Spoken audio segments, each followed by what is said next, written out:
and gentlemen, welcome to your show match of the night here on the OverClockTV League of Legends channel.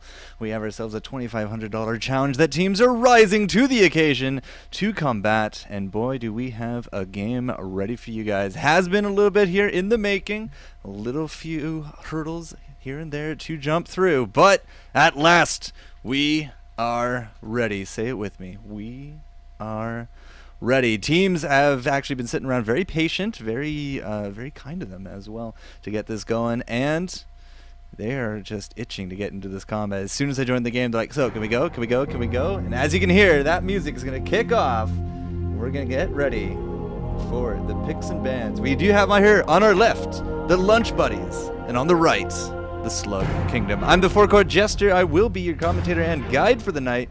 I was supposed to be joined by a good friend of mine, but unfortunately other things have kept him at bay. So it's just me. I will promise to try to give you as best we can for the hype, the intense action, and everything here. Also, big thank you to the OverClockTV. Such beautiful overlays they have here ready to go.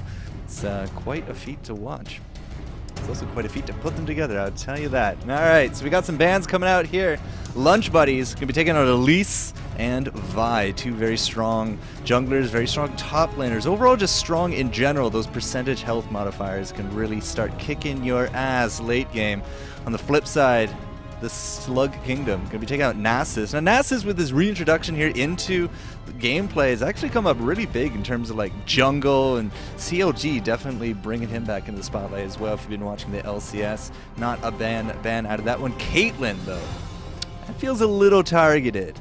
Feels a little targeted. I'm a little curious to see who's actually running a top pick Caitlyn. Probably the AD here of Lunch Buddies, but Caitlyn going to be out of the mix here as well. And that leaves us with just two on the table. A Moo. All right, no curse to the side bullet time here. It's just going to be poor Moo. He has no friends. He never gets picked. He had a surge of popularity, but unfortunately, Riot deemed this not worthy of his personality. And thus, he is now almost insta-banned. Especially if you still have a Misfortune there on the table. But Misfortune's still up. It's just not going to be a combo you can get there. That's alright. There are others that you can bring. And Hecarim jungle has been fairly popular as well Season 3 with all the new changes to him. So 2 jungle bans, the Vi ban and the Moo making 4. And then that leaves us with the AD and at least typically more the top than jungle these days. But you could actually go half-half with that. But yeah, those are who we don't want to deal with. Major target ban. That's exactly right, chat. Major target ban. Simon 4S! The Simon 4 seconds? Simon 4s? I wonder if there's a pun there. Can't think of it, though. He's going to be taking himself that Blitzcrank. So, we could be seeing a support Blitzcrank. I'd be very curious to see if we saw a jungle Blitzcrank, although always fun times. He has a pretty decent kit for jungling. I mean, he can speed himself up, he knocks people up, and he can grab them when they're running away. But, yeah, a little bit harder to kind of sustain in the jungle, especially these days with the meta as is. Slug's going to be responding here. Killer Slug himself. Slug Kingdom and the Killer Slug at the top of it. I like it. He's going to be picking up that Jarvan. Very versatile. Can go pretty much anywhere he wants at this point in the game. Top, middle, bottom, jungle? Support. Yeah, who knows? Who knows? We're not entirely too sure where he wants to head off with that, so he was just going to have to keep that in the back of our minds. But a Taric, very likely to be that support bottom, so that kind of limits the availability then of a Jarvan. But Charles RL, Charles in real life. Support Taric, man. 3.04 did do a little bit of nerfs there to the Taric, but he still seems to be that strong stop support. I mean, with his armor ability, his armor shred, and of course, you know, pocket healer. Never goes amiss for your AD carry. It's definitely fun times with a Taric. Now in the response, because we do have that Taric, I suspect that every time we're going to get off those Blitzcrank hooks, the main idea here is to dazzle out the AD carry of Lunch Buddies, and that seems to be Draven. Oh, Draven! League of Draven. Have you seen the League of Draven? I highly recommend it. But either way, Draven in that bot with a Blitzcrank could be a veritable kill lane. We're going to have to wait and see. Could be jungle, could be top. We've got a Malphite on the table as well. Nice burning rock when you get that Sunfire later on. Sunfire Frozen Fist, the Glacial Gauntlets. Definitely some fun times. Fire and Ice with your rock. But either way, Volibear very likely to be the jungle pick here for the Slugs. Not really too many spots that you see Volibear anymore, but you know, he could still do a nice solo lane. It's passive, that adaptive healing, very useful. It can definitely bring out some nice heal bait opportunities, and we're looking for an AD carry here from the Slugs. Not entirely too sure who they want to go with yet, but Charles RL probably lanes with Evan RL. That's just going to be my bet. Just my quick bet. Yeah, because they're both friends. It's going to be Varus. Okay, early game Varus, supremely damaging. Some really nice combos with him. Has some nice range there on that arrow as well. So we're going to have to see how he does stack up against the Draven. Now, again, depending on really where we're going to be putting that Jarvan, is the Jarvan going to be mid? Is he going to be the top? Not entirely too sure right now. So the Lunch Buddies are kind of tentatively thinking it out. Let's see. Veigar? No. Garen? Maybe. If that's a Malphite in the jungle, then we do need to pick up a top laner. I've been seeing more and more Garen, especially in the featured matches. Again, passive health regeneration goes a long way in lane. Nice speed up, good silence. The Demacia at the end of it as well. He can really snowball in the right situations, but hey, who knows? Maybe not this time, maybe this time. Swain already picked in though. Haven't gone amiss here from the Garen quite yet, but Swain mid, very likely. If you throw Swain top, it's like signing his deathbed. He has absolutely no escapes, and if that never move does not land, oh boy, are you in a sea of trouble. But it does look like my very best guess. Garen going to be that top, and Swain mid. Last pickup here, purple team looking for that mid. Once again, they do have that advantage of just throwing Jarvan mid. If they did get a super squishy, could obviously go there because of his armor shredding abilities. Lots of burst, combos extremely well with jungles. But I suspect that it will be that Jarvan top because we're going through all these APs here for Tizer. Or T1zer? No, let's call him Tizer. He's thinking Rise. Come on, Rise. Nice tanky mid. Doesn't really rely too much upon the AP, more about that mana, which means he can kind of expand his item pool to kind of go more health mana rather than health ability power. Popular items for a Rise, last I checked, is, believe it or not, Mana Mune. Get that tier, stack it up, and then get the Mura mana, and every single target spell you get adds all that extremely exquisite damage. And yeah, it is going to be that Rise. Alright, so let's see. We're just going to try to lock in here. You got about 30 seconds left on the clock. We're going to be looking for those summoner spells, and that's something I should note to self. Bring up summoner spell blockers for the next broadcast. Yep. Totally forgot about that, but that's alright. 20 seconds left. Still looking for those summoner spells. Of course, they are just going to wait all the way into the last minute here, but picks and bans are done. You can see them there, done and dusted on the table. Very likely to be Mr. Dr. Snuggles. I'm just going to call him Snuggles, but the Volibear very likely to be once again rolling there in that jungle. It does look like Malphite is going to stick with his smite option for his jungle. And Draven, there we go. Alright, so let's take a quick look here at the summoner spells before we do go off to a bumper.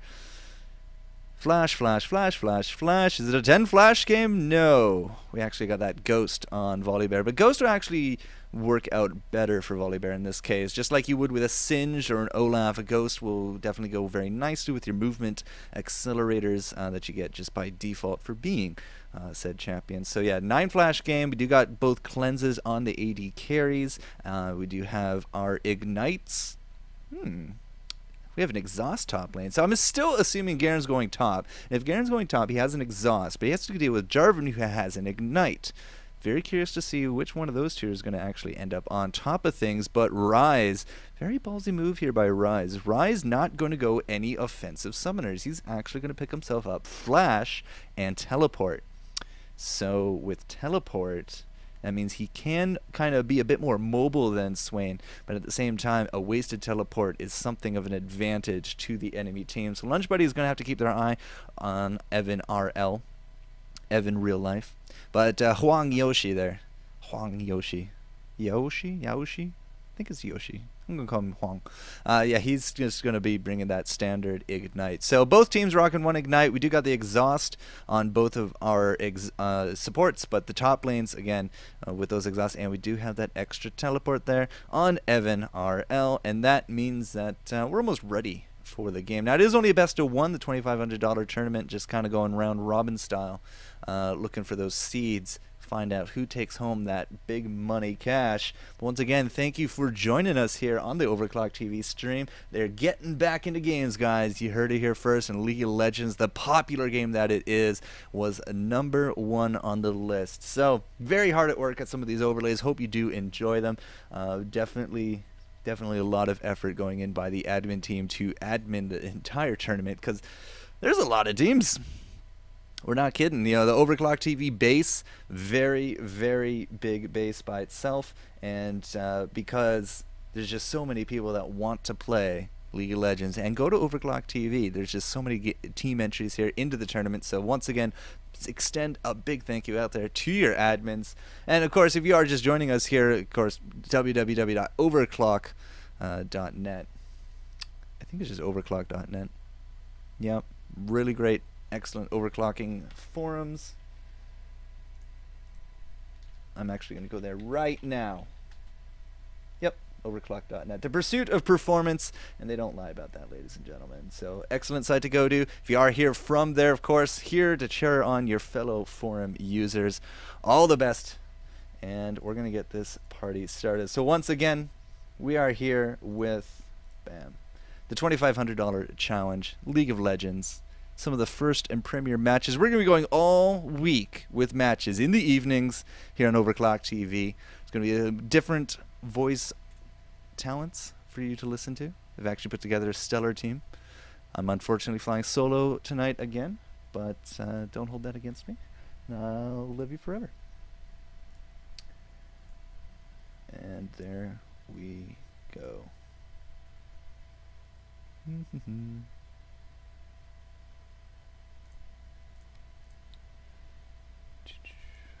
Okay.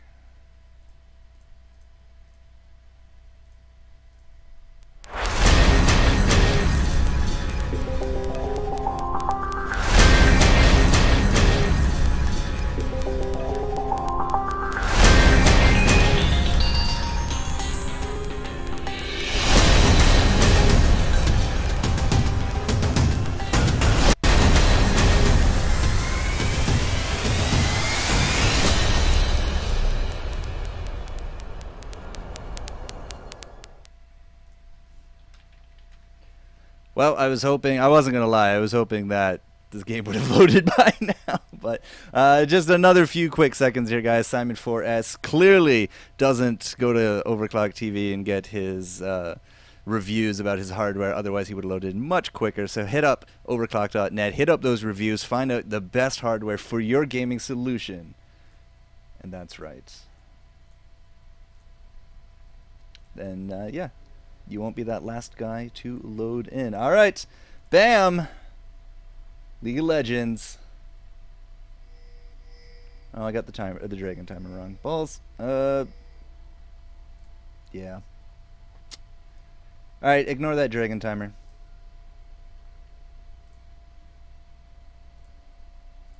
Sorry about that. I hit the wrong one. It's more or less that. Okay, there we go. We are into the game on the left. Lunch Buddies up against the Slug Kingdom here on your Overclock TV. I'm once again the FourCourtJester, not used to riding solo. Do apologize for that, ladies and gentlemen. But we are into the game. So ignore the fact that we don't have a Baron or a Dragon. That's what the timers are there for, to let you know when they're going to be coming our way. And I'm going to rearrange the scoreboard and put Mr. Swain mid. That's going to leave us a Volleybird there, and that, and that. All right. Now, in terms of the invade, we do got a little bit of a 5-man coming in here from the Slugs from behind, believe it or not. Not exactly the position I would have expected an invade to come through, but are we actually going to clash here in the river? I'm not entirely too sure. We haven't really made any kind of move. Did we just see them? Yes, we did. We got those pings going out, and here goes the Slugs. They're going to go right close to him. The never move going out does not land. the Blitzcrank hook. That's going to lead into the flash there by Evan RL. Does get another flash out there by Charles. So a lot of summoners used right off the bat for this level 1 fight. But unfortunately, no kills going down. I would have expected them to actually jump on top of Killer Slug. But another problem was that the Never move actually prevented the Blitzcrank hook. I think that would have made all the difference right there. If we had that Blitzcrank hook, I think that would have been a nice first blood. But hey, really good attempt there by the Lunch Buddies. Again, kind of a strange invade coming in from the Slugs. Haven't really seen that style of invade where you come in all the way from behind, but it did not work out for them whatsoever. Now Charles just helping out here. Mr. Snuggles, he's looking for that blue buff, whereas we have Vars coming back to lane. So yeah, no creeps for any of our bottom lane. That's just going to leave us now with our mid, Huang Yoshi, just going to be taking on that Rise, and it is going to be that Jarvan versus Garen top lane.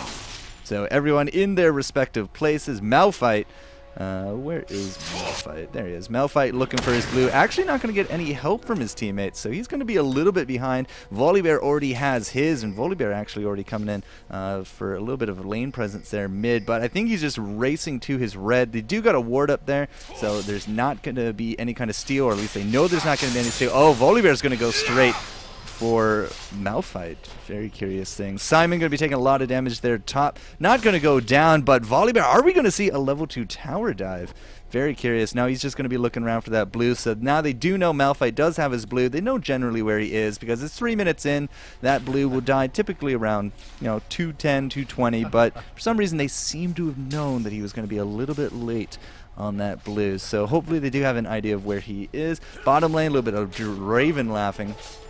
Last hits are going to be starting to accumulate down there. Now again, Garen, top lane, very sturdy top lane, has that a lot of healing to his name when he doesn't get hit, starts regenerating passively a lot of his health, and at the same time he also has, of course, those potions. But those potions, I noticed, are starting to run thin. He did start off boots first. Not actually too sure, unless he was going to go for a spin-to-win early game maneuver with that extra movement speed from the boots. Just keep your enemy within your spin range and land all that damage. I did notice, however, though, that Jarvan is rocking a red pod. So he's already down all his potions, but that red pod could lead, again, into some kind of heal baiting situation. But we still do have that exhaust top lane for Garen. So again, exhaust versus that ignite. Jarvan, I think, could probably go for that kill top lane. Mr. Snuggles, however, is now going to be up here, just going to be saying hi to his lane mates, but nothing going to happen there. It's all going to be Yoshi. Yoshi getting low, but I think the first blood's now going to go to Silverfishy. Here, fishy, fishy, fishy. Malphite with the extremely well-timed gank in the mid is able to take home first blood, and Huang Yoshi just skin of his teeth. Didn't go down. Very lucky for him. Had those health potions. Very useful for countering out ignite ticks at the end of things. But yeah, it's going to go Malphite first blood. Good cash infusion to his team. They take a little bit of lead, but in terms of the jungling, I mean, that's going to put Malphite so much farther ahead, because now he's come to lane. He's gotten himself a gank. Mr. Snuggles has been in lane twice, no ganks for him, and now Snuggles looking around for that blue buff, probably looking around more for Malphite, because the blue buff, again, 5-minute spawn time, he's going to have to wait a long time for that. There's that hook into the dazzle. Tekken sucks, unfortunately, to get in the worst end of that one. Again, the early game damage of ours just extremely potent, and with that Taric, just that hard dazzle stun, and the armor shreds just go extremely well with the AD carry skill sets these days. So 1-0, no kills bottom. Tekken, however, does start himself off with that Doran's Blade, so not really any kind of regen coming out of him. Doesn't have a pocket healer like Varus does. Not going to be another hook there either, as Snuggles is just camping out here in the mid. Now Snuggles, all he has himself is that machete, so he's already blown through all of his health pots, still has that passive ready to go, so extremely lucky case that creep gets him really low. He'll just regen, no problem. Now Jarvan, he's going to be coming back to top lane. Still has that red pod, but double Dorn's Blade. So we're seeing a very aggressive Jarvan top lane, which I guess is how he's going to try to play this out against Garen. Garen, however, already went back. He has himself more health potions to boot. Has himself more damage as well. Then now he's going to flash in here with that silence. A lot of damage coming down on top of Evan. We did, however, get off that exhaust. Snuggles now going to be in here as well with a toss over the shoulder. There's the passive now going out, but the last overload from Evan. RL is able to pick home the kill, gets level 6, goes for the health regen with his ultimate on top of Hwang, but here comes Silverfish, and once again, Rise not able to take home that kill on top of Swain. Even with that level advantage, he popped his ultimate, and he tried to use that regeneration to the best of his ability, try to tank it out, try to out-damage Hwang. Didn't work. And overall, I mean, hey, that worked out great for Garen, though, because he got himself an assist. I mean, sure, he did die, but he got himself the assist. It allows him to get that second longsword, very likely into an early brutalizer, very old-school Garen in this case. But because he left lane, Jarvan has been wrecking havoc this top lane. Look at this tower, not so healthy whatsoever. And again, like, his health potions have not even really been touched because there's been nobody there. He's also now taken a sizable creep lead, 12 creeps here, 7 minutes in. I mean, it's hardly the end of the world, but any advantage is an advantage to hold. Now Garen's going to be kind of stuck in that top lane as he tries to fend off all this aggression. Now, again, bottom lane's been pushing up fairly nicely, 62 to 41 creeps in the bottom lane. Varus actually doing extremely well up against Draven. Again, Draven without any of that regen kind of makes it hard to beat. But now after school tea time, he's going to be going in for that gank. Same with Simon top lane. Evan actually comes up all the way top lane. Doesn't get the assist. Doesn't actually look like Jarvan needed the help. But after school tea time, you know, after face checking that bush, I'm a little surprised he didn't go down. But again, Taric, pocket healer, lots of armor, really hard to burst him down. He's a very solid support. And that's exactly why you pick him up. Tyzer's just having the time of his life's top lane. I'm, again, a little surprised that he didn't wait for Evan RL. Kind of screwed his teammate there out of that assist, and as you can see here, Killer Slug going to be taking home the kill. Going to be the first tower top lane. Tyzer going to be taking it home, and the cash advantage now going towards the Slug Kingdom here, the 8-minute mark. So now with the death of that Blitzcrank, out comes the Radiance on top of everything. Killer Slug with the flash, forces out the flash from Draven to no avail, and he laughs in the face of his adversary's corpse. Really classy stuff there, Killer Slug, but hey, 4-2 as the score.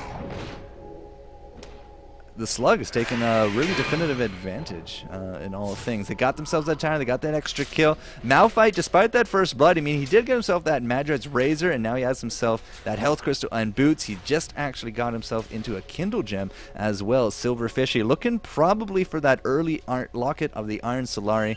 It's a really terrific support item, especially if you can get it before the 15-minute mark, because in team fights, when everyone's still squishy, 250 hit points will go a long way. Now, after school tea time, Mike gets caught out here in a sandwich. Snuggles is down here as well. We're looking for the grab on top of Evan. Does not actually land it. Pops the overdrive, and for whatever reason is still pursuing. I'm a little surprised we didn't collapse on top of the Blitzcrank right here. But he's going to be able to throw out that ward. There's a pink right there, so it will go down real quick. Here comes Mr. Snuggles. Here comes Killer Slug as well. Radiant's already popped out by Charles. Not going to be a kill, but it is forcing a lot of attention into this bot lane. You'll notice there's nobody top. Mid is now also coming down here into this dragon pit, so we might actually start seeing a dragon fight fairly soon. And it does look like Varus actually headed back to town before after school tea time could really do anything about it. There's really no danger here of a kill on top of Taric, but however, it could be a kill on top of, wow, yeah, after school tea time. He's going to drop a nice bite coming out right there from our Volibear as he chows down on metal. Not exactly a good diet, in my opinion, but hey, whatever works. Jarvan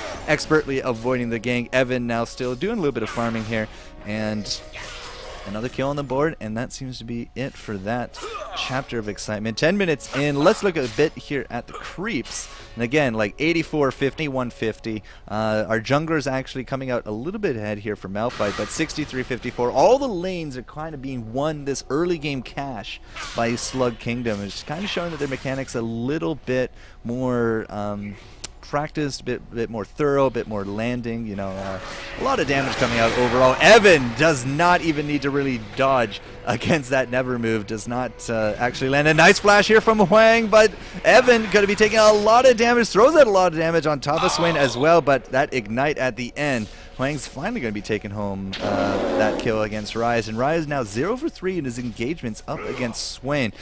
I have no idea why there's a Blitzcrank here in the mid. Kind of expected him to be more bottom with his, you know, AD with Tekken sucks. But Tekken, I guess, saying he doesn't really need the help.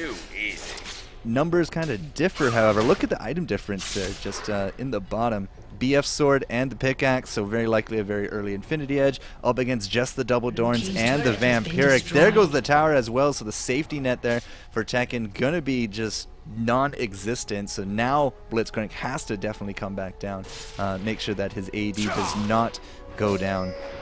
And does look like Ryan's a little bit of a shopping spree. What did he pick up? There's that tier. Has himself a catalyst as well. How far stacked is that tier? 228. So once again, like a very popular item for Rise would be a Mana Mune, because it affects all of his single target spells, and since he's so spammy on his spells, it adds up to a lot of overall damage. So very curious to see if he's actually going to go for that damage aspect, or if he's going to go more defensive with the Seraphs.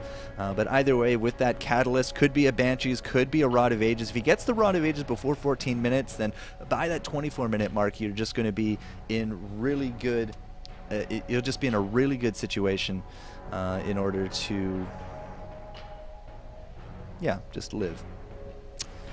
Okay, so something I just realized is when you pause the game, my timers don't pause. So Baron's going to spawn a little bit earlier than this timer expected there. Don't mind that, folks. Nothing we can really do about it.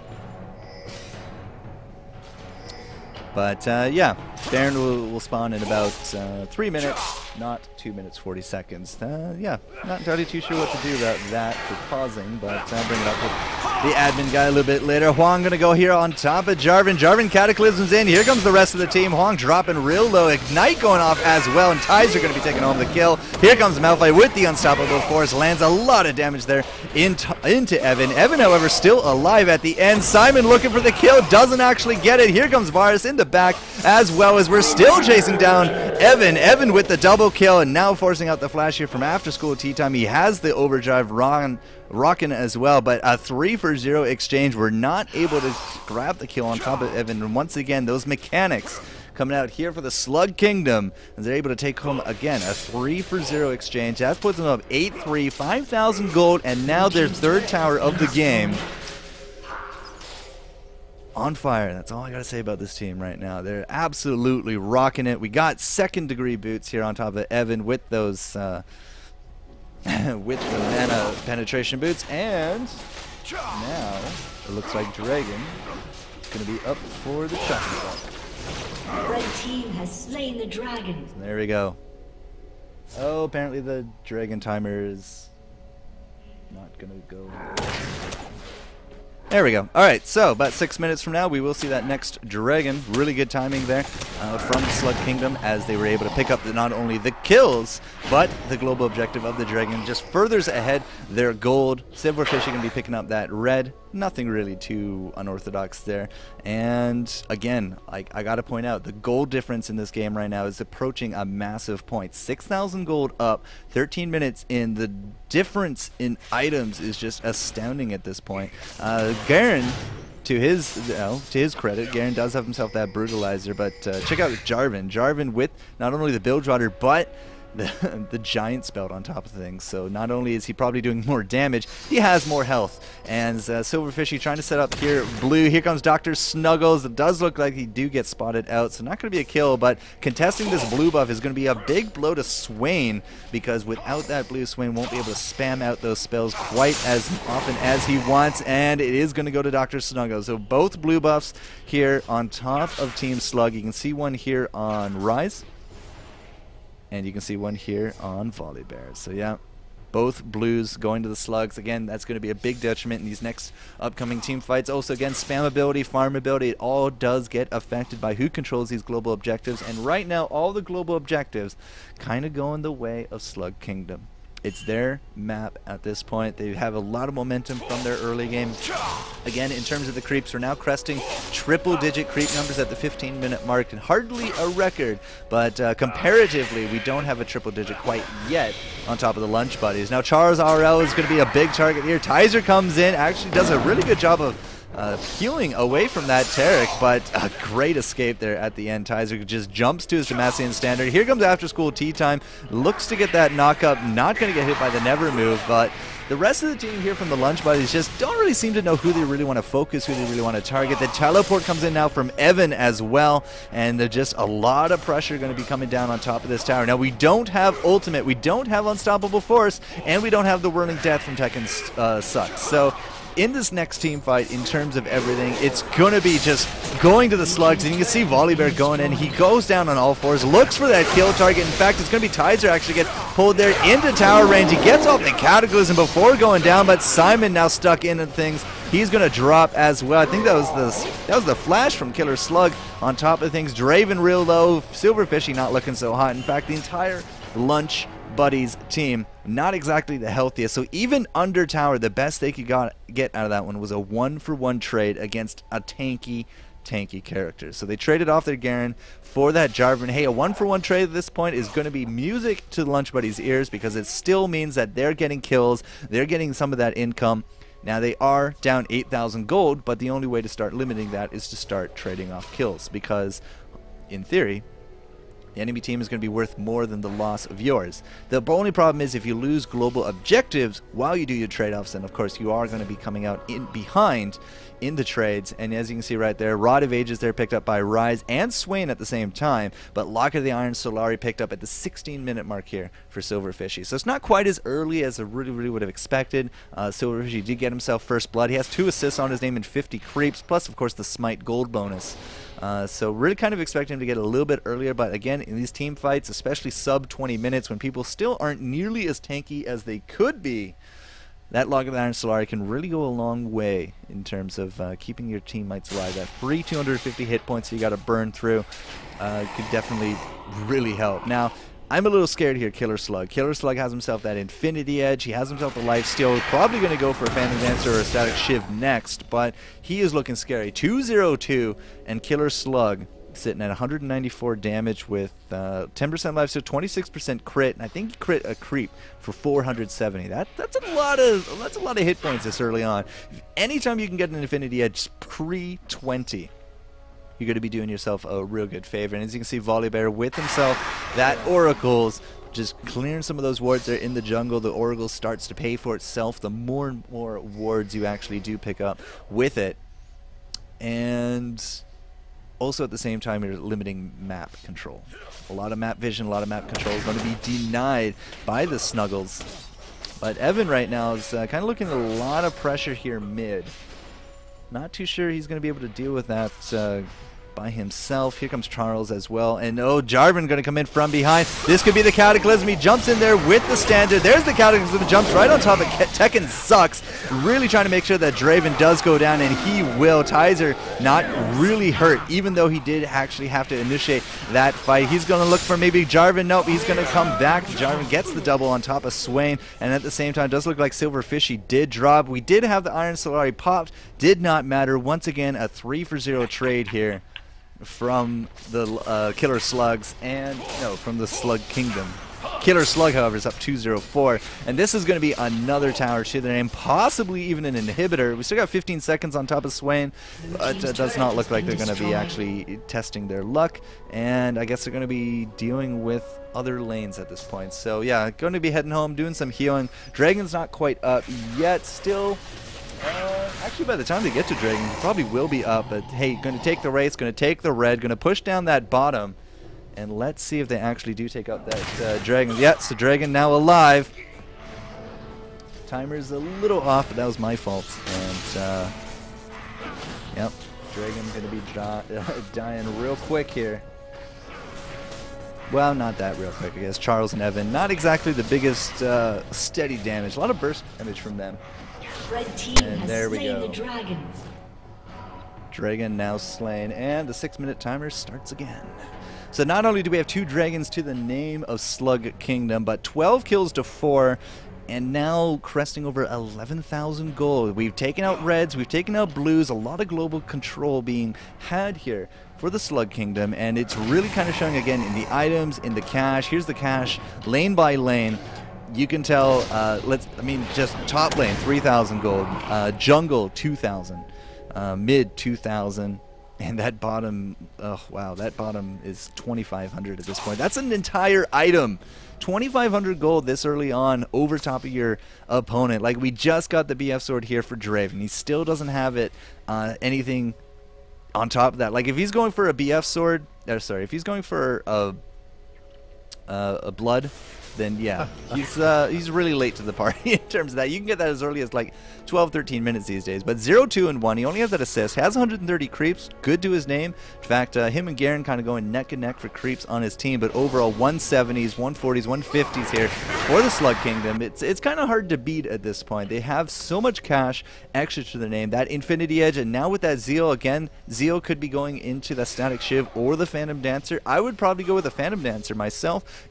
Use those creeps, just kind of use them as a wall, and use your enemies and your allies as a wall. I mean, we got a lot of meat. If you look at Taric, if you look at Volibear, if you look at Jarvan, I mean, that's a lot of meat that people have to go through to get to your squishy AD. But that's just me. In terms of the supports, I mean, we got the Ruby Sight Stone on Taric. He's looking alright at this point. He also has himself that Philo, and wow, I didn't actually notice he picked up a Dorn Shield, but again, tanky, tanky, tanky.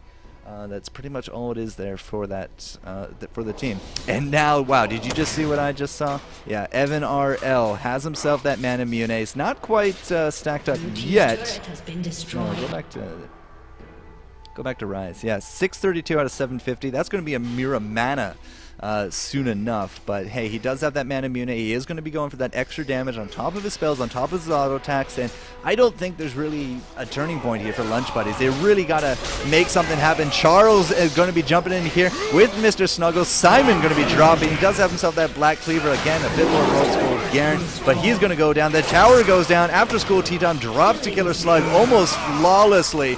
A good chain of corruption at the end there. Tekken is going to go down. Silver Fishy, I think, tried to get that unstoppable force there at the end. Got stunned out of it. 4 for 0 exchange. Once again, going towards the Slug Kingdom. And now with the towers down, that's going to be 1 inhibitor, 2 inhibitors, and very likely Nexus turrets at this point. We still got 15 seconds on Tekken Sucks. We still got 10 seconds here on Silver Fishy. Are they actually going to push their luck? Nope. They're going to take what they can. They're going to go back into the jungle. They're going to try to clear out more of these objectives. We still got 2.5 minutes, well, more than 2.5 minutes there on the Dragon.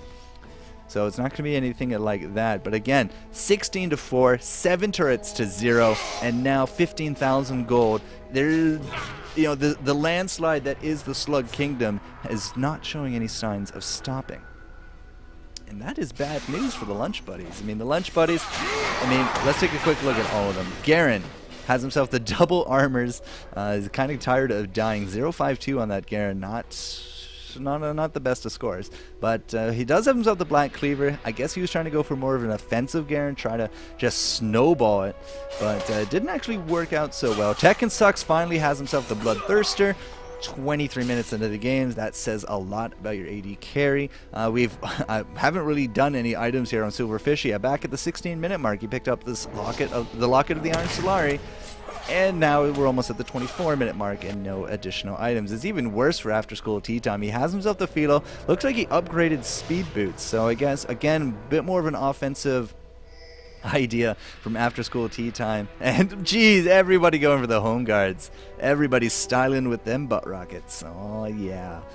Now Huang Yoshi here, he's picked up himself that Rod of Ages. He actually picked it up about the same time as Rise, more or less, like within the same minute. But other than that, just really small items abound.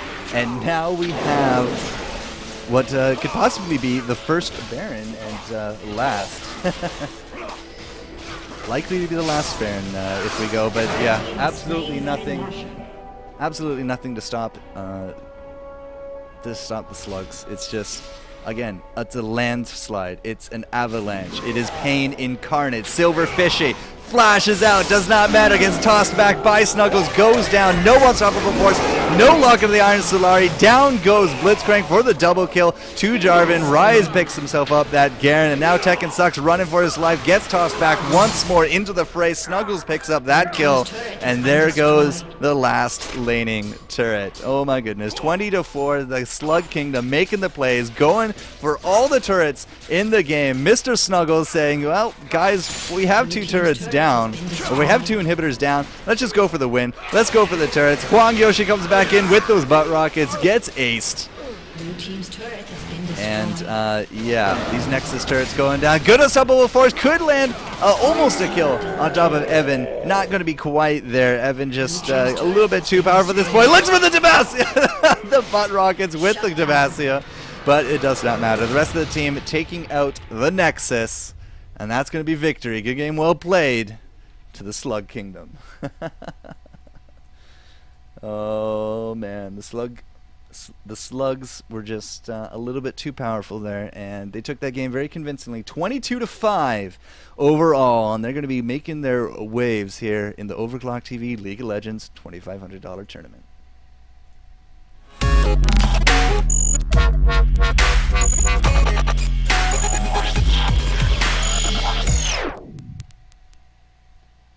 Curious what that clicking is. I don't like it. I don't know why it's there, but there it is. It's clicking, and I don't understand. Whoops, sorry about that. Yep. $2,500 League of Legends tournament here on Overclock TV. Hope you enjoyed our sneak peek at things to come. We got broadcasts all week here on the channel. I'm the FourCourtJester. Hopefully you've enjoyed yourself tonight. If you do like my stuff, find me out there. Twitch, Twitter, YouTube, and Facebook. /FourCourtJester. And once again, thank you to the Overclock TV crew for extending this opportunity. Tomorrow, we will have more games starting around 9 p.m., I believe. That's the tentative scheduled time at this point. And we will have more League of Legends actions here for you guys from Overclock TV users, pubs, and famous celebrities. So you know where to tune in. We'll see you guys tomorrow. Thanks for everything, and we'll catch you later.